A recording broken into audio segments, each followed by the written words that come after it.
అందరికీ నమస్కారం. నా పేరు professor Mudigonda Sivaprasad, retired professor of Osmania university, Sivam road, Hyderabad. It is a message. ఇటీవలి కాలంలో ఈ విదేశాల నుంచి వచ్చినటువంటి ధనముతో, అక్కడి నుంచి వచ్చినటువంటి ఆదేశాలతో ఈ దేశంలో మతం మార్పిళ్ళు ఎక్కువగా జరుగుతూ ఉన్నాయి. ఇందుకు కొన్ని ప్రాంతాలలో ఆయా రాష్ట్ర ప్రభుత్వాలు కూడా కోఆపరేట్ చేస్తున్నాయి. ఇది చాలా దుర్మార్గమైనటువంటి విషయం. నేను ఒక ప్రశ్న వేశాను. మీరు ఇంతకుముందు మీ నాన్న పేరు కోట్లింగం, నీ పేరు ఒక్కసారి మతం మార్చుకోగానే మీ నాయన పేరు కోట్లింగం, నీ పేరు సుబ్బరామయ్య. నీ పేరు మార్చుకోగానే రాబర్ట్ అని పేరు పెట్టుకుంటున్నావు. మీ నాయన మీద గౌరవం లేదు, ఈ దేశం మీద నీకు గౌరవం లేదు, గంగాజలం మీద గౌరవం లేదు, గోదావరి కృష్ణ నదీ జలాల మీద గౌరవం లేదు, భారతమాతకు జై అంటూ నీకు ఇష్టం లేదు. ఎందుకు ఇంత దుర్మార్గం చేస్తున్నావు? మతం మారిపోతే దేశభక్తి కూడా మారిపోతుందా? ఈ విషయాన్ని ఇవాళ మనం జ్ఞాపకం చేసుకోవాల్సినటువంటి అవసరం ఉన్నది. నేను ఈ విషయాన్ని గుర్తులో పెట్టుకొని కొంతమందిని అడిగాను, ఎందుకయ్యా ఇలా చేస్తున్నానంటే హిందూ మతం చాలా దుర్మార్గమైంది, క్రైస్తవ మతం చాలా గొప్పది అని అంటున్నారు వాళ్ళు. నిజంగా అంత గొప్పదా క్రైస్తవ మతం? క్రైస్తవ మతం పేరు ఎన్నెన్ని దుర్మార్గాలు జరిగాయో నేను 8 పుస్తకాలలో రాసి చూపించాను. 8 books. దానికి క్రైస్తవ అష్టకం అని పేరు. 9, 7, 0, 132, 75, 39. 8 పుస్తకాలు క్రైస్తవ అష్టకం. మీకు పోస్టేజీ, దానికి ఉన్న నామినల్ ఛార్జీ మీరు పంపినట్లయితే ఈ పుస్తకాలు చదివి మీరు నిజంగా క్రైస్తవ మతంలో ఈ దేశంలో కాదు ప్రపంచవ్యాప్తంగా జరుగుతున్న దుర్మార్గాలన్నీ కూడా మీరు తెలుసుకోవడానికి అవకాశం ఉంటుంది. I shall repeat this in English.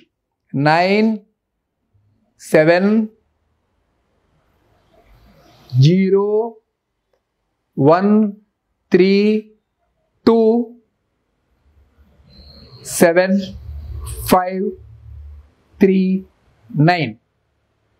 మిత్రులారా, నేను క్రైస్తవ ప్రపంచానికి రీసెర్చ్ చేసి ఏదో ఊరిక నోటి మాటలు బయట చెప్పడం కాదు, ఏ పాస్టర్ అయినా సరే జీసస్ క్రైస్ట్ అనే పేరు కలిగినటువంటి ఒక వ్యక్తి హిస్టారికల్గా చారిత్రకంగా ఉన్నాడు అని మీరు ప్రూవ్ చేయండి.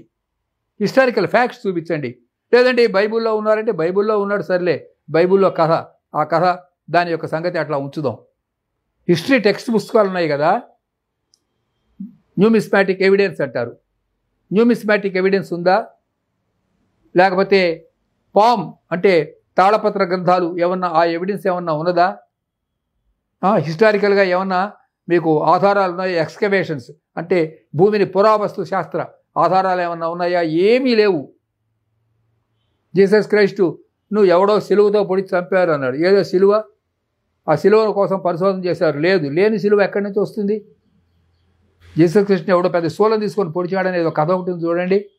కాబట్టి అలాగే అతనికి విషపు పాత్ర ఇచ్చారు, పాత్ర లేదు. పాత్ర లేనప్పుడు దీనికోసం కోట్లు డాలర్లు ఖర్చు పెట్టారు. అవేవి లేవు అసలు. ఈ విషయం నేను పరిశోధన చేసి ఈ పుస్తకాలలో చెప్పాను. ఇవన్నీ అబద్ధాలు. ఇదొక కట్టు కథ, పిట్ట కథ. సరే, ఈ దేశంలో ఉన్న వాళ్ళు వీళ్ళకి ఎందుకు కోపం రావాలి? ఇక్కడ ఉన్న హిందువులు కదా మీరంతా. మీ నాయన, మీ ముత్తాత, తాతలు తరతరాలుగా ఈ దేశంలో భారతమాత పుత్రులు, మీ దేశంలో హిందూ ఆధార్ కార్డు ఉంది. అయినా మీరు ఎందుకు రెచ్చిపోతున్నారు? మీరు ఎందుకు ఇంత మత పిచ్చితో హిందూ దేవీ దేవతలను తిడతారు? వెంకటేశ్వర స్వామిని తిడతారు, బెదవాడ కనకదుర్గమ్మని తిడతారు, శ్రీశైలంలో మల్లికార్జున స్వామిని తిడతారు. నేను మళ్ళీ చెప్తున్నాను, జీసస్ క్రైస్ట్ అన్నటువంటి వ్యక్తి హిస్టారికల్గా అంటే చారిత్రకంగా లేడు. అది ఒక కల్పిత పాత్ర. మన సినిమాలలో జానపద కథలను ఉంటాయి చూడండి, ఫోక్ క్లోర్స్, అలాంటి ఒక కల్పిత పాత్ర ఉంటే అవన్నీ చూపించండి. నేను క్రైస్తవ మతం పుచ్చుకుంటాను. ఇతను హిస్టారికల్గా కరెక్ట్గా నిజంగా ఉన్నాడు అని మీరు ఏదన్నా ఒక ఆధారం చూపించండి. Show me 1 example. లేడనే పరిశోధన చేసి సుదీర్ఘంగా రీసెర్చ్ చేసి నేను కనిపెట్టిన విషయం మీకు చెబుతూ ఉన్నాను. కాబట్టి మిత్రులారా, మీరు ఈ దేశంలో ఉన్న 140 కోట్ల మంది కూడా మీరు భారతీయులు, అది మర్చిపోవద్దు.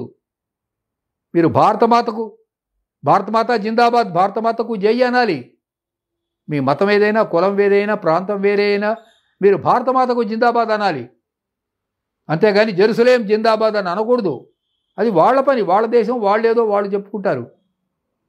కానీ మీరు ఏదో తాత్కాలికమైనటువంటి కొన్ని రాజకీయ లాభాలను దృష్టిలో పెట్టుకొని కొన్ని బెనిఫిట్స్ కోసం మీరు దేశద్రోహం చేయకండి. మీకు సవినయంగా నేను విజ్ఞప్తి చేస్తూ ఉన్నాను. నమస్కారం. My Media, the voice of India.